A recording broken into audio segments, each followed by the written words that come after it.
Welcome है guys. आज हम क्लास 12 बायोलॉजी के चैप्टर 12 का पार्ट 1 पढ़ेंगे।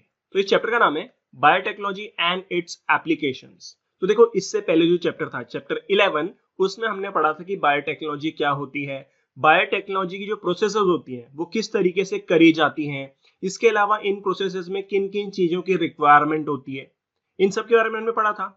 अब चैप्टर 12, इसका नाम क्या है? Biotechnology and it's applications. तो इसमें हमें पढ़ना है कि बायोटेक्नोलॉजी का इस्तेमाल कहां कहां पे किया जाता है, उनकी क्या क्या एप्लीकेशंस होती है, या इस चैप्टर में हमें पढ़ना है कि बायोटेक्नोलॉजी की मदद से हम क्या क्या यूजफुल चीजें बना सकते हैं। ठीक है, चलो पढ़ते हैं। Biotechnology, as you would have learned from the previous chapter, essentially deals with industrial scale production of। अब यहां तक समझो। पहले बायोटेक्नोलॉजी के बारे में हमने पहले पढ़ा था कि बायोटेक्नोलॉजी जो होती है वो एसेंशियली डील करती है इंडस्ट्रियल स्केल प्रोडक्शन से। मतलब इंडस्ट्री में क्या करते हैं, जो फैक्ट्रीज होती है उनमें क्या करते हैं, किसी भी चीज का लार्ज अमाउंट में प्रोडक्शन करते हैं, है ना। तो बायोटेक्नोलॉजी में हमने क्या पढ़ा था कि बायोटेक्नोलॉजी की मदद से हम कुछ भी यूजफुल प्रोडक्ट बनाते हैं जो कि मतलब ह्यूमन के लिए यूजफुल है, और उन प्रोडक्ट्स को कहां बनाते हैं? इंडस्ट्रीज में, लार्ज स्केल में बनाते हैं। जैसे एक हिंट दूंगा, यहाँ पे हमने पढ़ा था, मतलब पिछले चैप्टर में हमने पढ़ा था बायो रिएक्टर्स के बारे में। तो बायो रिएक्टर्स क्या होते हैं? बड़े बड़े टैंक्स होते हैं जिनमें बायोटेक्नोलॉजी की मदद से आप लार्ज अमाउंट में प्रोडक्ट को बनाते हो। ठीक है, चलो अब कौन कौन से प्रोडक्ट बनाते हैं? Bio pharmaceuticals. तो बायो फार्मास्यूटिकल्स क्या होते हैं? बायो फार्मास्यूटिकल्स ऐसी ड्रग्स होती हैं या ऐसी दवाइयां होती हैं जिनको लिविंग ऑर्गेनिज्म के अंदर बनाया जाता है। अब लिविंग ऑर्गेनिज्म कौन कौन से हो सकते हैं? बैक्टीरियल सेल, ईस्ट सेल, या फिर एनिमल, या फिर प्लांट सेल। ठीक है, तो बायोफार्मास्यूटिकल्स क्या है? ऐसी ड्रग्स जिनको लिविंग ऑर्गेनिज्म के सेल्स के अंदर बनाया जाता है। ठीक है, एंड बायोलॉजिकल्स। अब बायोलॉजिकल्स क्या होते हैं? बायोलॉजिकल्स ऐसे पावरफुल मेडिकेशंस होते हैं जो कि बने होते हैं शुगर, प्रोटीन या फिर डीएनए के। ठीक है, बायोलॉजिकल्स ऐसे प्रोडक्ट होते हैं जो कि बने होते हैं शुगर, प्रोटीन और डीएनए के। ठीक है, और ये भी ना मेडिसिन की तरह यूज होते हैं, और ये एक पावरफुल मेडिसिन होती हैं जो कि बीमारी को बहुत इफेक्टिवली ट्रीट करती हैं। तो अब इस लाइन को पूरा समझो है। बायोटेक्नोलॉजी क्या होती है? बायोटेक्नोलॉजी एक ऐसी टेक्नोलॉजी होती है जिसकी मदद से हम क्या करते हैं? प्रोडक्ट्स का इंडस्ट्रियल स्केल में प्रोडक्शन करते हैं। अब वो प्रोडक्ट्स क्या हो सकते हैं? बायो फार्मास्यूटिकल्स या फिर बायोलॉजिकल्स। अब कैसे करते हैं? Using genetically modified microbes. अब जेनेटिकली मॉडिफाइड ऑर्गेनिज्म क्या होते हैं? ऐसे ऑर्गेनिज्म जिनके डीएनए में हम कुछ चेंजेस करते हैं। ये सब हमने पढ़ा था पिछले चैप्टर में।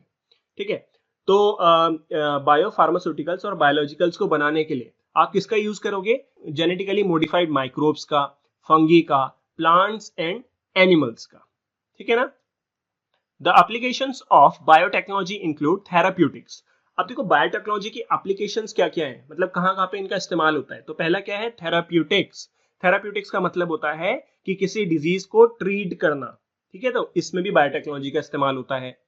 फिर होता है डायग्नोस्टिक्स। डायग्नोस्टिक्स का मतलब होता है किसी बीमारी को ढूंढना, मतलब कि कोई पर्सन है, उस पर्सन में बीमारी है या नहीं ये पता करना, तो उसको बोलते हैं डायग्नोस्टिक्स। तो इसमें भी बायोटेक्नोलॉजी का इस्तेमाल होता है।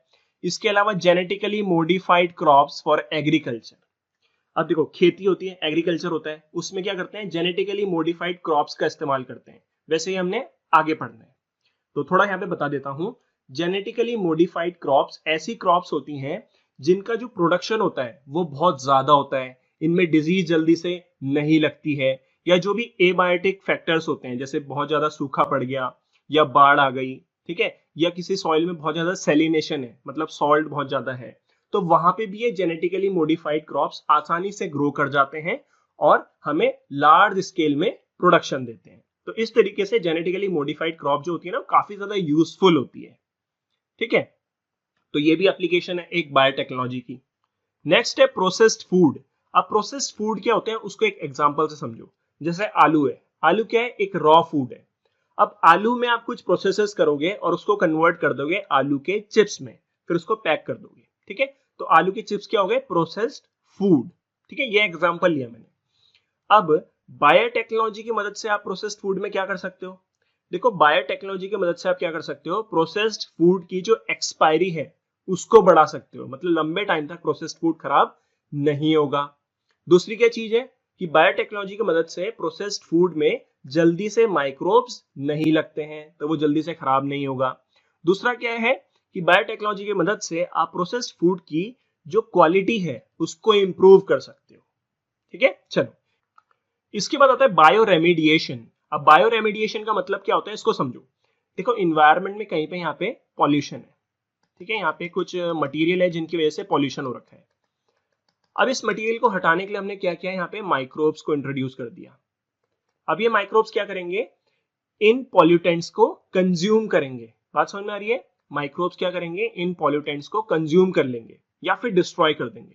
तो इससे क्या होगा, यहाँ पे पॉल्यूशन कम हो जाएगा या फिर खत्म हो जाएगा। ठीक है, समझ गए? तो ये आता है बायोटेक्नोलॉजी एप्लीकेशंस के अंदर, जिसको क्या बोलते हैं, बायो रेमिडिएशन। एक और एग्जांपल से समझो, जैसे समुद्र रहता है, ठीक है, समुद्र है। अब कभी कभी क्या होता है, समुद्र में ना ऑयल के टैंकर्स जो है वो फट जाते हैं, जिससे क्या होता है पूरे समुद्र में ऑयल फैल जाता है। तो ऑयल यहाँ पे क्या हो गया, एक पॉल्यूटेंट हो गया, क्योंकि उससे क्या होगा, मछलियों को नुकसान होगा। तो फिर यहाँ पे क्या किया जाता है, माइक्रोब्स को इंट्रोड्यूस किया जाता है। ठीक है, ये माइक्रोब्स क्या करते हैं, इन ऑयल्स को कंज्यूम कर लेते हैं, जिससे क्या होता है, यहाँ पे पॉल्यूशन जो है वो कम हो जाता है। ठीक है, चलो आगे पढ़ते हैं। इसके बाद आता है वेस्ट ट्रीटमेंट। अब देखो वेस्ट ट्रीटमेंट का सबसे अच्छा एग्जांपल है सीवेज ट्रीटमेंट प्लांट, जहां पे सीवेज को ट्रीट किया जाता है। ठीक है, तो ये भी बायोटेक्नोलॉजी एप्लीकेशंस के अंदर आता है। अच्छा, जो जेनेटिकली मॉडिफाइड क्रॉप्स हैं फॉर एग्रीकल्चर, इसके अंदर एक एग्जांपल आता है गोल्डन राइस का। ठीक है, गोल्डन राइस में क्या होता है, बहुत ज्यादा अमाउंट में विटामिन ए होता है, जो कि नाइट ब्लाइंडनेस वाले पर्सन के लिए बहुत ज्यादा यूजफुल होता है। अब ये गोल्डन राइस क्या होता है, कैसे बनाया जाता है, इसको हमने आगे पढ़ना है। ठीक है, अभी एग्जांपल ध्यान रखना बस। And energy production. अब एनर्जी प्रोडक्शन में आता है एक प्लांट जिसे बोलते हैं जेट्रोफा। ठीक है, जो जेट्रोफा प्लांट होता है वो बायोडीजल बनाने के लिए यूजफुल होता है, बायोडीजल बनता है मतलब उससे। तो ये भी बायोटेक्नोलॉजी एप्लीकेशंस के अंदर आता है। ठीक है, 3 critical research areas of biotechnology are. अब देखो बायोटेक्नोलॉजी के अंदर 3 क्रिटिकल रिसर्च एरियाज हैं जहां पे कंटिन्यूअसली रिसर्च चलती रहती है। तो उसमें पहला एरिया क्या है, providing the best catalyst in the form of improved organism, usually a microbe और प्योर एंजाइम। देखो बायोटेक्नोलॉजी के अंदर क्या होती है, बहुत सारी रिएक्शंस चल रही होती हैं, बहुत सारी यूजफुल रिएक्शंस होती हैं जिनसे हमें यूजफुल प्रोडक्ट मिलता है। अब किसी भी रिएक्शन को कंप्लीट होने के लिए वहां पे किस चीज की जरूरत होती है, कैटलिस्ट की, है ना। चलो इसको समझते हैं। ये ए है, ठीक है, ये क्या है, सबस्ट्रेट, ठीक है, जो कि कन्वर्ट हो रहा है बी में। बी क्या है, प्रोडक्ट। तो एक रिएक्शन हो गई। ठीक है, तो इस रिएक्शन को करने के लिए यहां पे किसकी रिक्वायरमेंट है, कैटलिस्ट की। ठीक है, अब इस कैटलिस्ट में क्या क्या आ सकते हैं, इसमें आ सकते हैं माइक्रोब्स, या फिर क्या आ सकता है, प्योर एंजाइम।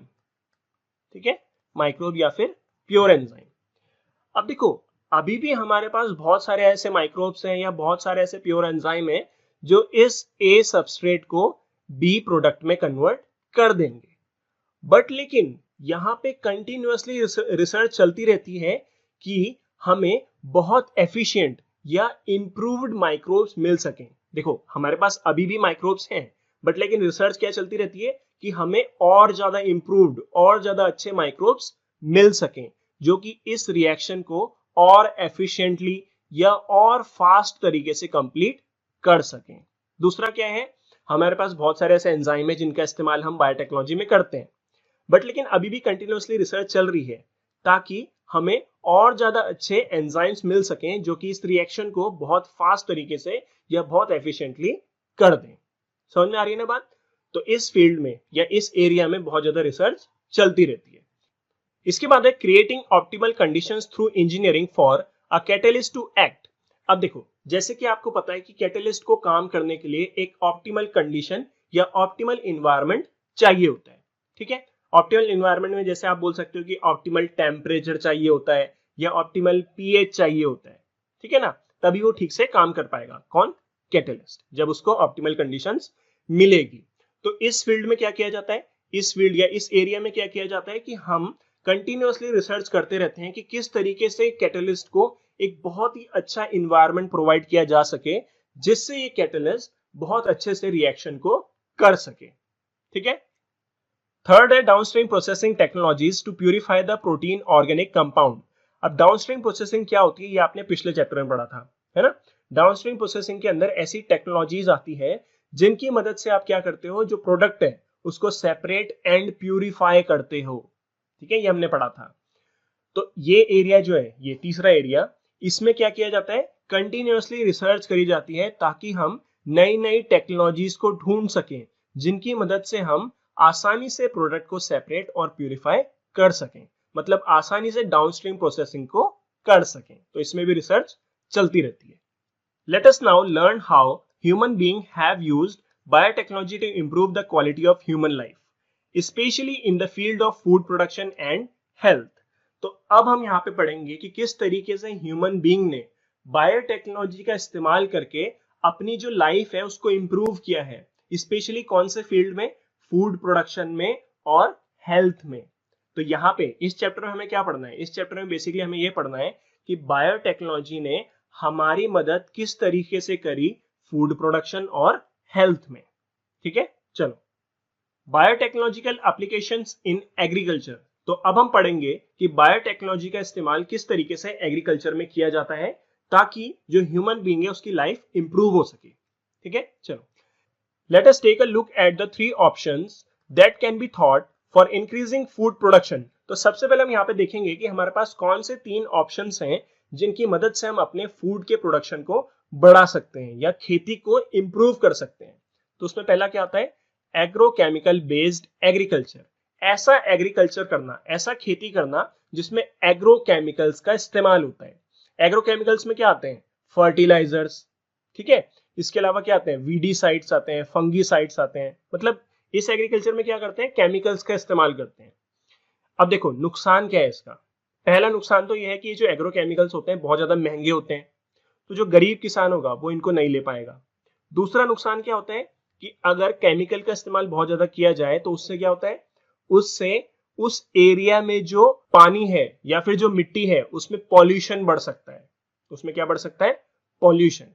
ठीक है, तो ये नुकसान है एग्रोकेमिकल बेस्ड एग्रीकल्चर का। बट लेकिन फायदा क्या है, एग्रोकेमिकल बेस्ड एग्रीकल्चर से जो प्रोडक्शन होता है वो काफी ज्यादा होता है। इसके बाद होता है ऑर्गेनिक एग्रीकल्चर। तो ऑर्गेनिक एग्रीकल्चर के अंदर केमिकल्स का इस्तेमाल नहीं किया जाता है, बिल्कुल भी केमिकल का इस्तेमाल नहीं किया जाता है। इसके अंदर नेचुरल चीजों का इस्तेमाल किया जाता है, जैसे कि मैन्योर, ठीक है, जो कि खाद होती है। इसके अलावा किसका इस्तेमाल कर सकते हैं यहाँ पे, गोबर का, ठीक है, गोबर का इस्तेमाल कर सकते हैं। या फिर क्या होते हैं यहाँ पे वर्मी कंपोस्ट, ठीक है, वर्मी कंपोस्ट होती है ना जो कि केंचुए से बनती है खाद, उसका इस्तेमाल कर सकते हैं यहाँ पे। तीसरा आता है genetically engineered crop based agriculture. तो तीसरा जो एग्रीकल्चर है वही हमने यहाँ पे पढ़ना है। इस एग्रीकल्चर में हम क्या करते हैं, जेनेटिकली इंजीनियर्ड क्रॉप्स का इस्तेमाल करते हैं। जेनेटिकली इंजीनियर क्रॉप क्या हो गई, ऐसी क्रॉप जिनके डीएनए में हम कुछ चेंजेस कर देते हैं। अब उस चेंज की वजह से क्या होता है कि ऐसी क्रॉप जो होती हैं वो काफी ज्यादा प्रोडक्शन देती है, ठीक है ना, काफी ज्यादा प्रोडक्शन देती है, उनमें बीमारी जल्दी से नहीं लगती है, अगर सूखा पड़ जाता है तभी भी वो डाई नहीं होती है, मरती नहीं है। तो एक तरीके से हम कह सकते हैं कि जो जेनेटिकली इंजीनियर्ड क्रॉप्स होती हैं वो काफी ज्यादा अच्छी होती है हमारे एग्रीकल्चर के लिए। ठीक है, तो इसी एग्रीकल्चर को हमने यहां पे पढ़ना है। The green revolution succeeded in tripling the food supply, but yet it was not enough to feed the growing human population। अब देखो हमें पता है कि जो ग्रीन रिवॉल्यूशन है, जिसको हरित क्रांति भी बोलते हैं, उसकी वजह से क्या हुआ, जो हमारा फूड सप्लाई है, ये जो फूड प्रोडक्शन है वो 3 गुना बढ़ गया। ठीक है, ये हमें पता है। बट लेकिन क्या हो रहा है, जो ह्यूमन पॉपुलेशन है वो बहुत तेजी से बढ़ रही है, तो इसलिए अभी भी हमें अपने प्रोडक्शन को बढ़ाने की जरूरत है। अगर हम अपने प्रोडक्शन को नहीं बढ़ाएंगे तो इस ग्रोइंग ह्यूमन पॉपुलेशन को हम प्रॉपरली खाना नहीं दे पाएंगे। ठीक है, increased yield have partly been due to the use of improved crop variety. अब देखो कुछ हद तक तो हम अपनी जो प्रोडक्शन है या जो खेती है उसको बढ़ा सकते हैं, किसका इस्तेमाल करके, इंप्रूव क्रॉप वैरायटी का इस्तेमाल करके, जिसके अंदर क्या आती है, हाइब्रिड वैरायटीज। ठीक है, but mainly due to the use of better management practices and use of agrochemicals, fertilizers and pesticides. अब देखो जैसे कि हमें पता है कि कुछ हद तक तो हम अपनी यील्ड को इंक्रीज कर सकते हैं, किसके इस्तेमाल करके, इम्प्रूव्ड क्रॉप वैरायटीज का इस्तेमाल कर सके। बट लेकिन मेनली अगर हमें अपनी यील्ड को इंक्रीज करना है तो उसके लिए हमें यूज करना पड़ेगा बेटर मैनेजमेंट प्रैक्टिसेस और एग्रोकेमिकल्स का, जिसमें फर्टिलाइजर्स और पेस्टिसाइड्स आते हैं। अब देखो, बेटर मैनेजमेंट प्रैक्टिसेस का मतलब क्या होता है? इसका मतलब होता है कि हमें क्या प्रोवाइड कराना? प्रॉपर वाटर प्रोवाइड कराना। किसको? क्रॉप को। ठीक है, प्रॉपर उसका मैनेजमेंट करना। मैनेजमेंट करने का मतलब है, जैसे मान लो यहाँ पे कोई क्रॉप है, ठीक है, क्रॉप ग्रो हो रही है, अब इसके आसपास क्या होगा? घास भी उग जाएगी, है ना? तो हमें क्या करना? टाइम टू टाइम इस घास को यहाँ से हटाते रहना, जिन्हें क्या बोलते हैं? वीड। वीड क्या होते हैं? Unwanted plants. तो इन अनवांटेड प्लांट्स को भी यहाँ से रेगुलरली हटाते रहना, ताकि जो हमारी क्रॉप है वो अच्छे से ग्रो हो सके। तो ये सब किसके अंदर आते हैं? बेटर मैनेजमेंट प्रैक्टिसेस के अंदर। ठीक है, और एग्रोकेमिकल तो आपको पता ही है, फर्टिलाइजर्स एंड पेस्टिसाइड्स। अब पेस्टिसाइड्स क्या होते हैं? पेस्टिसाइड्स ऐसे केमिकल्स होते हैं जिनकी मदद से हम पेस्ट को किल करते हैं। पेस्ट क्या होते हैं? कीड़े। अब कीड़े क्या करते हैं? प्लांट में बीमारी करते हैं, है ना? प्लांट के पत्ते को खा जाते हैं, बहुत सारी बीमारियां करते हैं। तो पेस्टिसाइड डालने से क्या होगा? जो भी कीड़े होंगे वो यहाँ पे मर जाएंगे और उससे प्लांट को बीमारी नहीं होगी। तो इस तरीके से हम अपनी यील्ड को बढ़ा सकते हैं। However, for farmers in the developing world, अब डेवलपिंग वर्ल्ड के अंदर क्या आ जाती है? जैसे कि इंडिया। इंडिया क्या है? डेवलपिंग कंट्री है। तो यहाँ जो फार्मर्स हैं, जो किसान हैं, उनके लिए एग्रोकेमिकल जो है बहुत ज्यादा एक्सपेंसिव है, बहुत ज्यादा महंगा है। ठीक है, and further increase in yield with existing varieties are not possible using conventional breeding. Conventional breeding होती है जो ब्रीडिंग टेक्नोलॉजीज पहले से इस्तेमाल होती आ रही है, ठीक है, उनका इस्तेमाल करके आप आज के टाइम पे अपने प्रोडक्शन को नहीं बढ़ा सकते। देखो, इस पूरी लाइन का मतलब क्या है कि जो डेवलपिंग वर्ल्ड है, वहां जो फार्मर्स हैं, उनके लिए इतना महंगा एग्रोकेमिकल खरीदना पॉसिबल नहीं है। और दूसरा क्या है? जो वो कन्वेंशनल ब्रीडिंग का इस्तेमाल कर रहे हैं, अब उस कन्वेंशनल ब्रीडिंग की मदद से हम खेती की क्वालिटी को या खेती के प्रोडक्शन को इंप्रूव नहीं कर सकते। तो इसलिए क्या है? कोई अलग तरीका यहाँ पे चाहिए, कोई अलग तरीका चाहिए जिसकी मदद से यहाँ पे खेती की क्वालिटी या फिर खेती की जो यील्ड है उसको इंक्रीज किया जा सके। समझ गए? Is there any alternative path that our understanding of genetics can show so that farmers may obtain maximum yield from their field? अब देखो, यहाँ पे वो क्वेश्चन पूछ रहा है कि हमारे पास कोई ऐसा दूसरा रास्ता है जिसमें हम अपनी जो जेनेटिक्स की नॉलेज है उसका इस्तेमाल करके फार्मर्स की जो प्रोडक्शन है, फार्मर्स की जो खेती है, उसको मैक्सिमाइज कर सकें, उसको इंप्रूव कर सकें, उसको बढ़ा सकें। तो is there a way to minimize the use of fertilizers and chemicals so that their harmful effect on the environment are reduce? दूसरा क्वेश्चन क्या पूछा कि हमारे पास कोई ऐसा तरीका है जिसकी मदद से हम इन फर्टिलाइजर्स और केमिकल्स का जो इस्तेमाल है उसको कम कर सकें, क्योंकि इन केमिकल्स या फर्टिलाइजर्स की वजह से क्या होता है? इन्वायरमेंट में पॉल्यूशन होता है। ठीक है, तो सीधी यहाँ पे बात हो रही है कोई दूसरे तरीके की, जिससे हम क्या कर सकें? अपनी खेती को इंप्रूव कर सकें। The use of genetically modified crop is possible solution. तो इन सारे क्वेश्चंस का आंसर है जेनेटिकली मॉडिफाइड क्रॉप्स। ठीक है, अब ये जेनेटिकली मॉडिफाइड क्रॉप्स क्या होती हैं उसको समझो। देखो, जैसे कि ये क्रॉप है, ठीक है, अच्छे से बना देता हूं थोड़ा। ये क्रॉप है।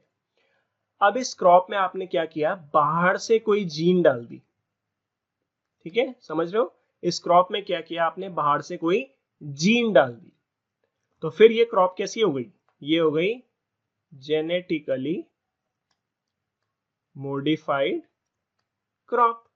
ठीक है, इसको बोलते हैं जेनेटिकली मॉडिफाइड क्रॉप। अब ये अच्छे से हमें एग्जांपल की मदद से समझ में आएगा, जिसको हमने आगे पढ़ना है। Plants, bacteria, fungi and animals whose gene have been altered by manipulation are called genetically modified organisms, GMO। तो देखो, कोई भी प्लांट, बैक्टीरिया, फंगी या एनिमल जिनके जीन में हम क्या करते हैं? कुछ अल्टरेशन या डीएनए में कुछ अल्टरेशन, चेंजेस करते हैं बाय मैनिपुलेशन। मैनिपुलेशन का मतलब होता है जोड़ तोड़, हिंदी में क्या होता है? जोड़ तोड़। तो सीधी बात समझो इसको कि कोई भी प्लांट, बैक्टीरिया, फंगी, एनिमल जिसके डीएनए में हम कुछ भी चेंज कर देते हैं, तो ऐसे ऑर्गेनिज्म को बोला जाता है जेनेटिकली मॉडिफाइड ऑर्गेनिज्म। ठीक है, देखो ये एक बैक्टीरिया है, ठीक है, ई कोली, और इसके अंदर क्या है? इसका डीएनए है ये।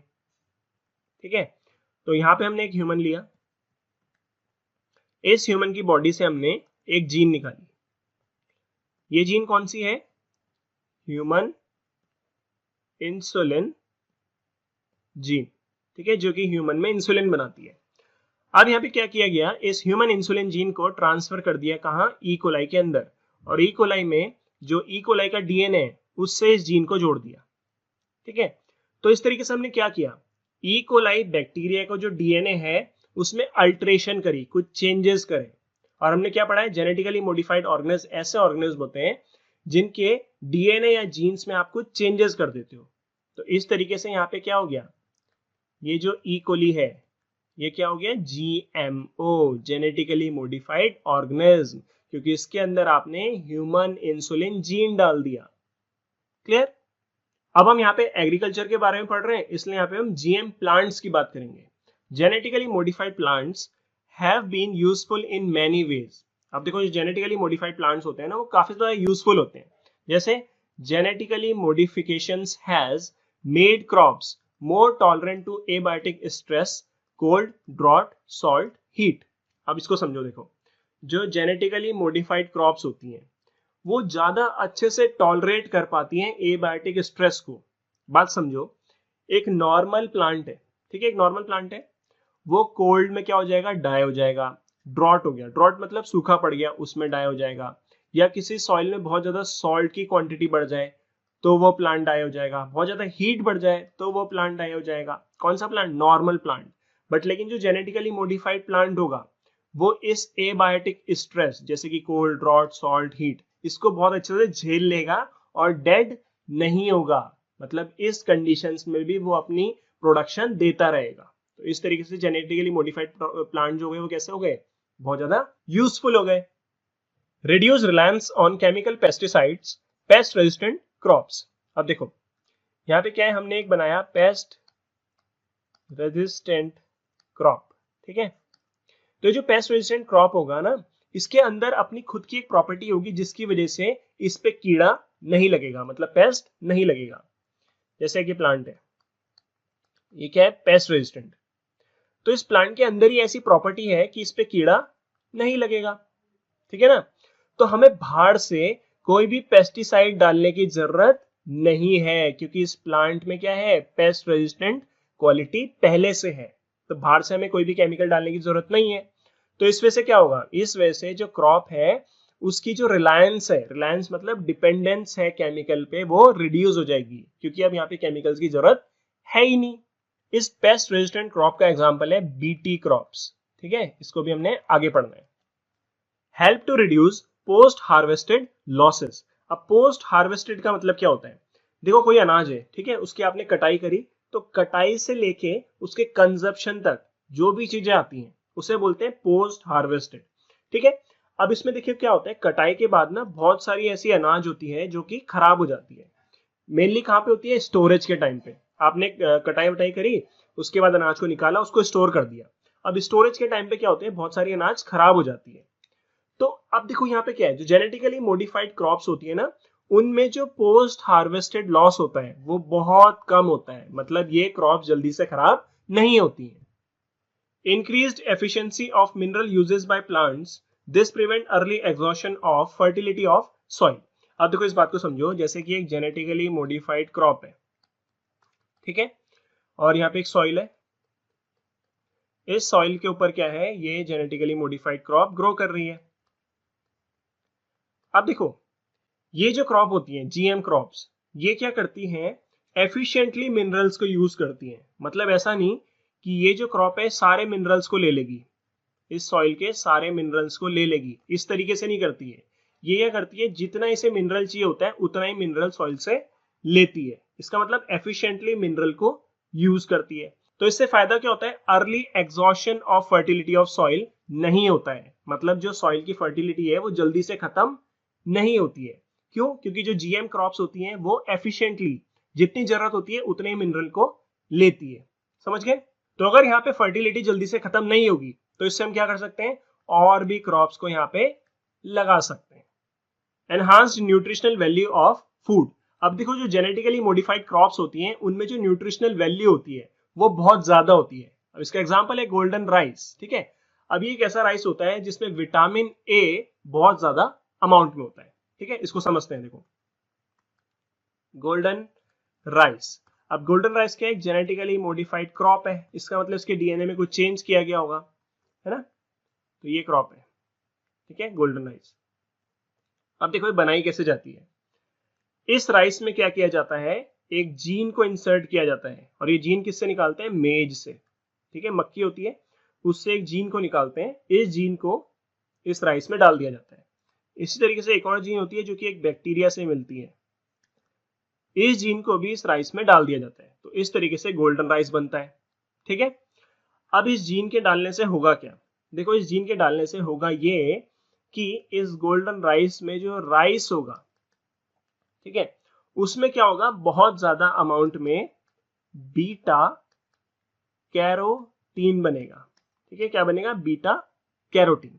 अब जब भी कोई इस राइस को खाएगा तो उससे क्या होगा, बीटा कैरोटीन उसकी बॉडी में जाएगा, और उसकी बॉडी में क्या होगा, ये बीटा कैरोटीन कन्वर्ट हो जाएगा विटामिन ए में, जिसको और क्या बोलते हैं, रेटिनॉल।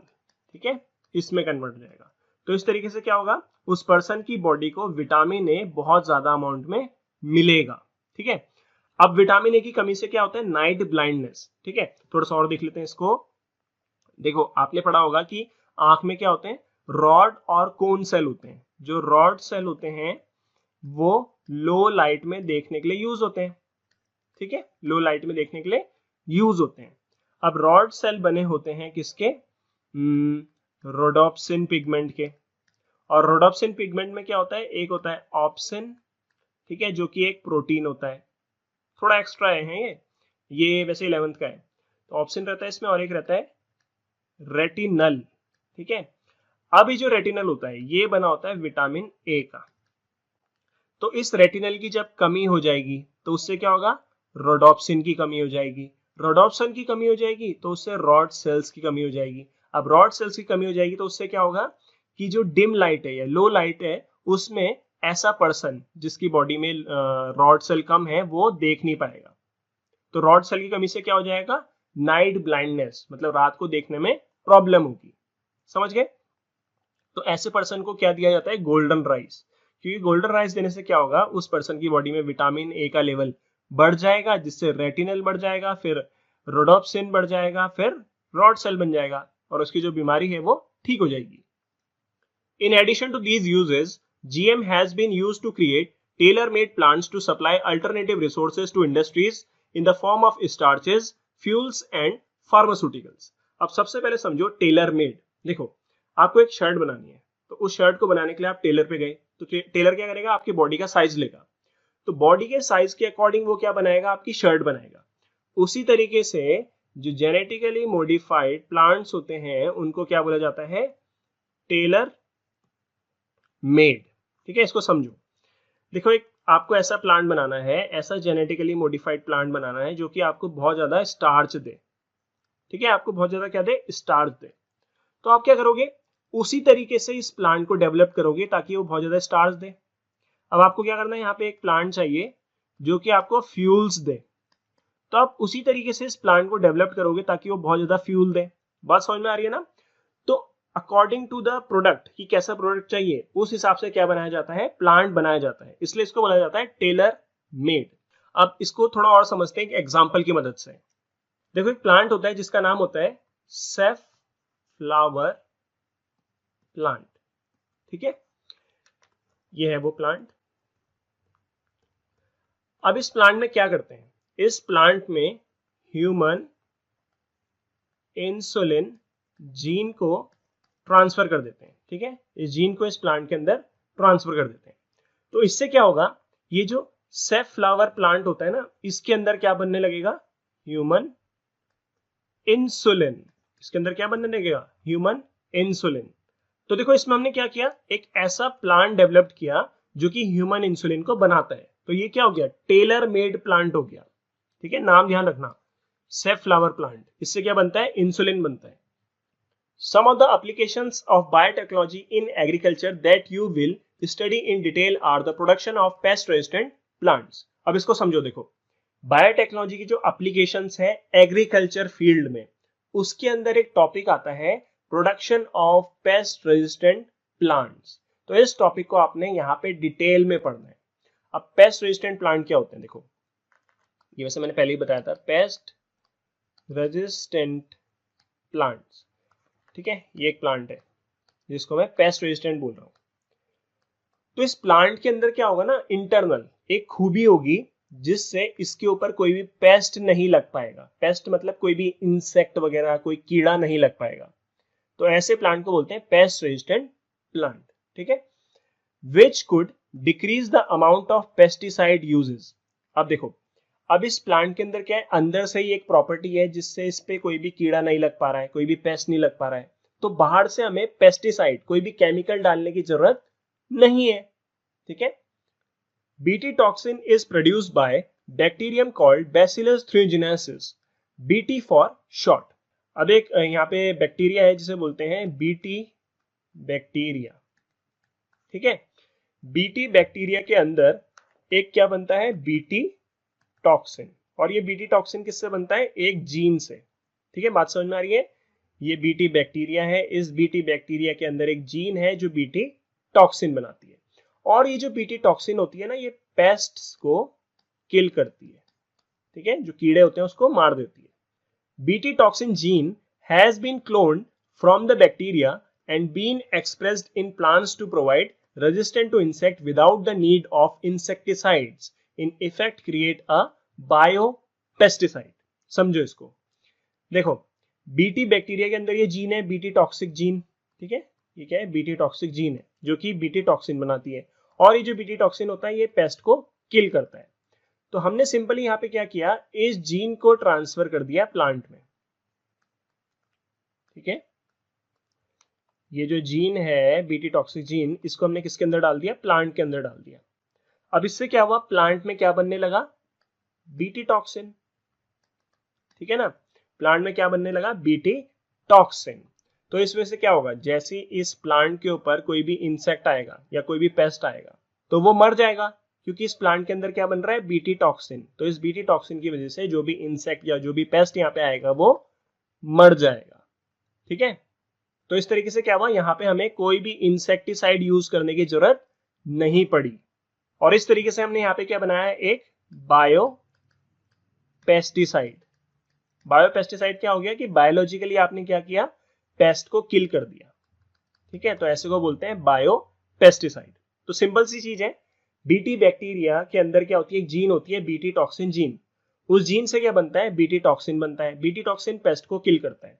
तो हमने सिंपली क्या किया, इस जीन को, जो बीटी टॉक्सिन जीन है, उसको बैक्टीरिया से निकाला और प्लांट के अंदर डाल दिया। जैसे हमने उसको प्लांट के अंदर डाला तो प्लांट के अंदर भी बीटी टॉक्सिन बनने लगा। अब जैसे इस प्लांट पे कोई भी पेस्ट आएगा तो बीटी टॉक्सिन बनने की वजह से क्या होगा, ये पेस्ट यहाँ पे मर जाएगा, ठीक है। तो ये है यहाँ पे इतनी सी चीज। Examples are BT cotton. अब देखो कॉटन के अंदर अगर आप बीटी जीन डाल दोगे तो उसे बोलेंगे बीटी कॉटन। फिर क्या है, BT corn, rice, tomato, potato and soybean. तो इतने टाइप के यहाँ पे क्या है, बीटी प्लांट्स हैं। अब हम नेक्स्ट वीडियो में बीटी कॉटन को डिटेल में पढ़ेंगे कि किस तरीके से जो बीटी टॉक्सिन होता है ये पेस्ट को किल करता है, ठीक है। Okay, bye bye.